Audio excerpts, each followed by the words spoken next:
ان محافل کے انعقاد کا مقصد یہ ہوتا ہے کہ آنے والی نسلیں حضور کی غلام بن جائیں، اور یہ جو رشتہ توڑ کے حضور سے دور ہو چکے ہیں یہ ٹوٹے ہوئے رشتے کو آقا سے جوڑ لیں اور انہیں در رسول کی غلامی نصیب ہو جائے۔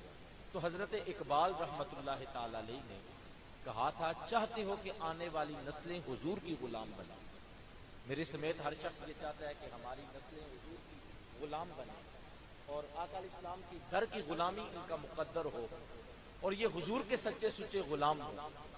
تو حضرت اقبال نے کہا تھا، چاہتے ہو کہ آنے والی نسلیں حضور کی غلام بنیں تو پھر 3 سبق اپنی نسلوں کو سکھانا اور اس کے ثمرات دیکھنا، یہ محمد مصطفیٰ کے در کے غلام ہو۔ اور یاد رکھنا، حضرت اقبال امت کا وہ حکیم ہے جو صرف مرض کی تشخیص ہی نہیں کرتا بلکہ اس کا علاج بھی بتلاتا ہے۔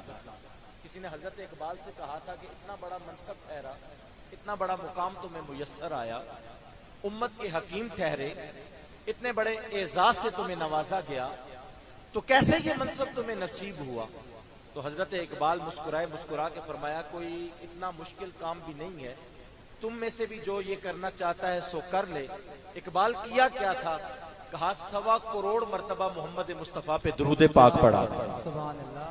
1.25 کروڑ مرتبہ میں نے اپنے محبوب پہ درود پڑھا تھا، اللہ نے یہ اعزاز عطا کیا، مجھے آج حکیم الامت کا لقب عطا ہوا۔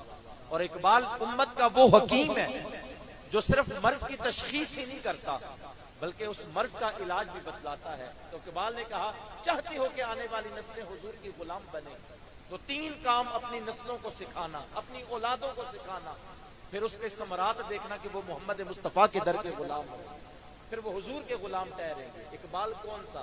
کہا پہلا کام یہ کرنا، خود بھی اور اپنی نسلوں کو بھی اس بات کا پابند کرنا کہ وہ کثرت کے ساتھ محمد مصطفیٰ پہ سلام پڑھے۔ پہلا سبق یہ ہے کہ وہ کثرت کے ساتھ حضور پہ درود پاک پڑھے، وہ کثرت کے ساتھ محمد مصطفیٰ کی بارگاہ میں سلام پیش کرے۔ تو کہا خود بھی پڑھنا اور اپنی اولاد کو بھی پابند کرنا، وہ کثرت کے ساتھ محمد مصطفیٰ صلی اللہ تعالی علیہ وسلم پر درود و سلام پڑھے۔ صاحب یہاں تو روک دیا جاتا ہے، میرے برادر مکرم قبلہ چودھری اشفاق صاحب کہہ رہے تھے، کچھ لوگوں کے عجیب سے مزاج ہوتے ہیں، یہاں تو اعتراض کیا جاتا ہے تم محفل سے پہلے کیوں پڑھتے ہو، محفل کے بعد کیوں پڑھتے ہو، اذان سے قبل بھی تمہاری مسجدوں میں پڑھا جاتا ہے، اذان کے بعد بھی سلام پڑھا جاتا ہے، خطبہ جمعۃ المبارک سے پہلے بھی تم پڑھتے ہو، خطبہ جمعۃ المبارک کے بعد بھی تم پڑھتے ہو۔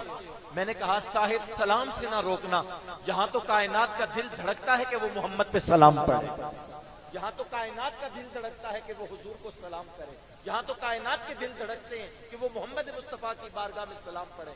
مسند ابو یعلا کی روایت ہے، یعلا بن مرہ رضی اللہ تعالیٰ عنہ روایت کرتے ہیں، غزوے سے واپسی ہو رہی تھی اور ایک غزوے سے واپسی کے موقع پر میری ڈیوٹی لگی حضور کی بارگاہ میں، کہتے ہیں میری ڈیوٹی لگ گئی اور میں نے تلوار میان سے نکالی اور حضور کی چوکیداری کرنے لگا۔ کریم آقا علیہ الصلوۃ والسلام آرام فرمانے لگے، حضور آرام کر رہے تھے۔ کہتے ہیں کہ اتنے میں نے منظر کیا دیکھا، جو فلان درخت تھا اس نے جڑیں اکھیڑی اور اپنے وجود کو گھسیٹتا ہوا میرے مد مقابل آ کے کھڑا ہو گیا۔ کچھ دیر تک تو وہ کھڑا رہا اور پھر اپنے وجود کو گھسیٹتا ہوا اپنے مقام پہ جا کے کھڑا ہو گیا، نصب ہو گیا۔ کہتے ہیں میں انتظار میں تھا کہ حضور کب جائے۔ پھر وہ وقت آیا کہ کریم آقا صلی اللہ تعالی علیہ وسلم نے چشمان مقدس کھولی، میں نے سلام پیش کرنے کے بعد عرض کیا آقا میں نے بڑا عجیب منظر دیکھا ہے، ابھی یہ دیکھا ہے، وہ جو فلاں درخت تھا اپنی جڑیں اکھیڑ کر وجود کو گھسیٹ کر یہاں پہ آیا تھا، میرے مد مقابل آ کے کھڑا ہو گیا، چند لمحے یہاں پہ کھڑا رہا، پھر اپنے مقام پہ جا کے نصب ہو گیا۔ تیرے اور میرے رسول نے یہ نہیں کہا آگے بتاؤ ہوا کیا تھا، میں تو سو رہا تھا۔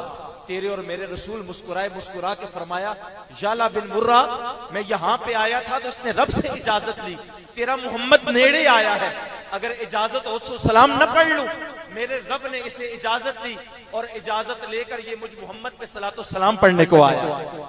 یہاں تو کائنات کا دل دھڑکتا ہے کہ وہ حضور پہ سلام پڑھے۔ قبلہ شاہ صاحب فرما رہے تھے کہ حضور کی بشریت کو اپنی بشریت پر قائم کرنے والوں تو رینگتا ہے فرش پر، سرے عرش ان کی راہ گزر، اب بھی کہے او بے خبر، وہ بھی بشر میں بھی بشر، محمد بشر لا کل بشر، کل یاقوتی حجر لا کل حجر۔ ہاں ہاں محمد بشر ہیں پر وہ بشروں جیسے نہیں ہیں، جس طرح یاقوت پتھر تو ہے پر وہ پتھروں جیسا نہیں ہے۔ محمد بشر لا کل بشر، کل یاقوتی حجر لا کل حجر کہا۔ اس نے اپنے رب سے اجازت لی، تیرا محبوب نیڑے آیا ہے، اگر اجازت ہو تو سلام نہ پڑھ لوں، میرے رب نے اسے اجازت دی اور رب سے اجازت لے کر یہ مجھ محمد پہ سلام پڑھنے کو آیا۔